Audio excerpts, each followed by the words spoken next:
చేసి అద్భుతంగా పాడాడు. ఇప్పుడు థర్డ్ సాంగ్ మనం ఒక ఎక్స్ట్రాడినరీ వాయిస్ ఏదైనా ట్రై చేయాలి. ఒక హిందీ నుంచి కానీ మలయాళం నుంచి కానీ ఏదైనా వెరైటీగా మరి నేను పాడతా అనిల్ సార్ 2 పాటలు సూపర్ హిట్ అయినాయి కదా. అవును ఇప్పుడు ఈ సంక్రాంతి సాంగ్ ఎవరు పాడుతున్నారు? సార్ నాకైతే సంక్రాంతి సాంగ్ చాలా అద్భుతమైన వాయిస్. అంటే నాకేదో బాంబే మలయాళం నేను పాడతా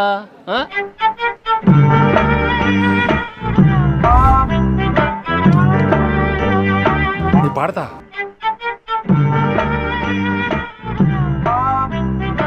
వెంకటేష్ గారేమో అసలు నా మాట వినట్లేదు, పాడతానంటున్నారు. His voice is okay na? అరే go for some big singer. నేను అదే అనుకుంటున్నాను.